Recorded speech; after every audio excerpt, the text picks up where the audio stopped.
시청자 여러분 안녕하십니까? 자, 지금 경제 대외 의존도가 지금 그 러시아에 지금 거의 90% 육박하고 있습니다. 그러니까 중국에 나가 있던 모든 물량이 러시아로 쏠리면서 러시아와의 지금 경제 교류가 지금 북한 경제의 비중이 거의 80% 이상 올라갔는데, 자, 대형 사고가 지금 터지고 있습니다. 뭐냐면 위조 루블화. 그러니까 위조 달러는 우리가 많이 봤지만 위조 루블화는 사실은 처음 보는 거죠. 누가 러시아 돈을 갖다가 가짜로 만들어서 팝니까? 그러니까 뭐 이왕 만들 거면 달러를 위조하는 것이지 루블화를 위조해가지고 쓰겠다? 이거는 참 말이 안 되는 거죠. 그런데 지금 그 두만강 러시아 경제 특구 이 군방에서 엄청나게 많은 양의 어떤 가짜 루블화가 유통돼가지고 러시아 경찰이 엄청난 긴장 상태에 돌입했습니다. 왜냐하면 루블화를 가짜로 만들어가지고 판 사례가 거의 없다 보니까 이게 뭐지? 이게 보는 거죠. 자, 북한에서 위조 화폐는 이제 국가 차원에서 주로 합니다. 그러니까 왜냐하면 정교한 이런 그 위조 화폐는 국가에서 다 기계를 가지고 있다 보니까 그 동판들을, 그러니까 이제 국가가 하는 거죠. 개인들이 물론 할 수도 있겠지만 개인이 하는 것은 워낙 허접하기 때문에 금방 드러납니다. 근데 이제 국가가 개입해 가지고 하게 되면 이거는 이제 일정한 시간이 쭉 지나야만 이제 뭔가 터지는 거죠. 지금 러시아 이 금융 시장에 가짜 루블화가 엄청나게 유통되고 있다는 그 소식이 들리면서 러시아 금융 당국도 지금 초긴장 상태에 있고, 이제는 북한과 거래하는 모든 루블화는 가짜인지 진짜인지를 이제 검열해야 되는 이제 그런 단계가 온 겁니다. 이건 과거에 중국하고 똑같은 사례가 있는 거죠. 그러니까 중국에게 이제 뭔가 이제 의존도가 높을 때 초기 때 북한이 대량으로 이제 그 위조 달러를 만들어 가지고 중국 시장에 엄청 뿌렸습니다. 그러니까 수십억 달러 이상을 갖다 뿌려놨는데 나중에야 중국이 그걸 알아가지고 보니까 가짜 달러의 대부분이 북한에서 만들어져 가지고 중국 시장을 돌린 거죠. 그래서 중국의 암달러 시장이 지금 전부 다 북한 가짜 화폐를 가지고 돌다 보니까 지금 중국의 금융 이 인프라가 완전히 붕괴 직전까지 놓일 만큼 북한의 위조 달러가 엄청나게 중국에 풀린 겁니다. 그래서 중국에서 북한인이 가지고 있는 달러는 무조건 예외 없이 달러 감별기를 딱 갖다 놓고 이거를 하는데, 북한 사람이 있는 앞에서 딱 돌리는데 반 이상이 가짜다. 근데 이게 범죄가 안 됩니다. 왜냐하면 북한에서 가져오는 모든 달러 중에 대부분은 가짜이기 때문에 중국의 은행들도 놀라지도 않아요. 아니 가짜? 원래는 그 가짜 가져오게 되면 잡아가지고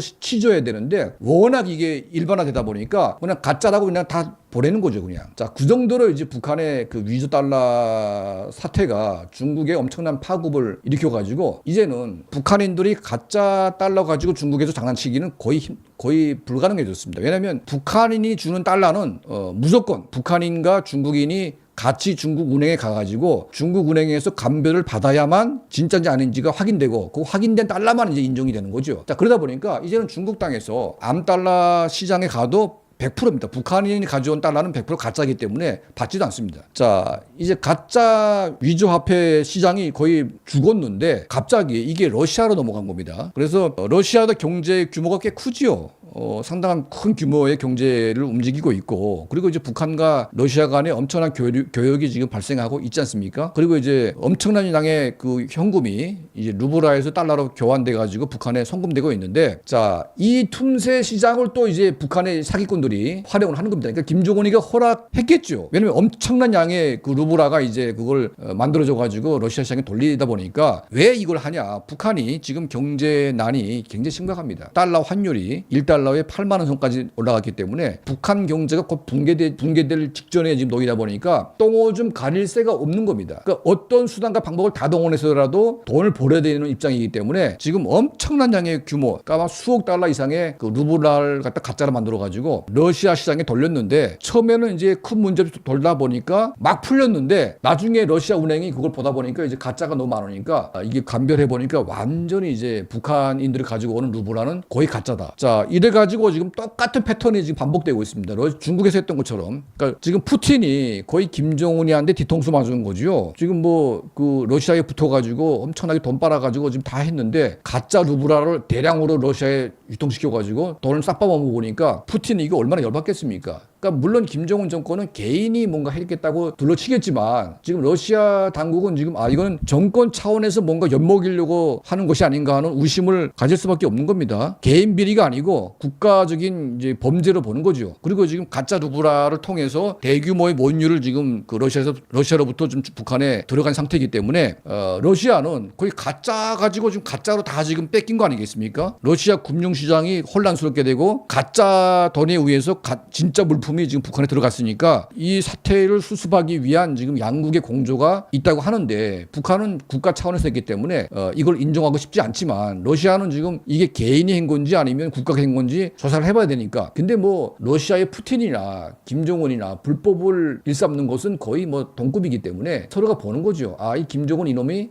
나의 뒤통수를 치는 것이다. 그리고 이제 김정은도 말로는 뭐 혈맹이라고 하지만 일단은 중국이 다 막아버렸기 때문에 러시아라는 시장을 통해서 공짜 돈을 갖다가 왕창 벌 수밖에 없는 그런 상태다 보니까. 그리고 이제 그 러시아도 예를 들면 그런 거죠. 북한 군인들이 파견돼 가지고 뭐 엄청 죽지 않았습니까? 그 돈을 갖다가 지불하는데 돈이 없으니까 중고 무기들을 갖다가 대거 북한에 내다 넘기면서 이거를 이제 과대하게 돈을 부풀려 가지고 북한에 뒤집어 씌우니까 북한은 울며 겨자 먹기로 그 돈을 중고 무기들을 갖다가 막대한 현금으로 받아 가지고 그걸 받습니다. 자, 그러면 북한도 바보가 아닌 이상 애가 속고 있다. 그러니까 여기 엿먹이는 방법은 뭐냐? 가짜 루블라를 대량 만들어 가지고 또 내다 팔아 가지고 그걸 보충하는 겁니다. 그러니까 서로 속이면서 이게 하는 것인데 러시아나 북한이나 도찐개찐 아니겠습니까? 자, 어쨌든 그 러시아가 북한을 완벽하게 활용한다고 생각했는데 또 김정은 정권이 푸틴의 뒤통수를 치면서 가짜 루블라를 대량으로 유통시키면서 이제 돈을 또 싹 빨아가고 있습니다. 자, 그나물의 그나물, 그놈의 그놈 아니겠습니까? 지금 범죄자 국가 두 개가 서로 지금 둥쳐먹으면서 지금 공생하고 있는데 이런 공생관계가 언제까지 갈 건지 좀 지켜봐야 될 것 같습니다. 지금 뭐 최선희가 러시아를 방문해 가지고 지금 두 국가는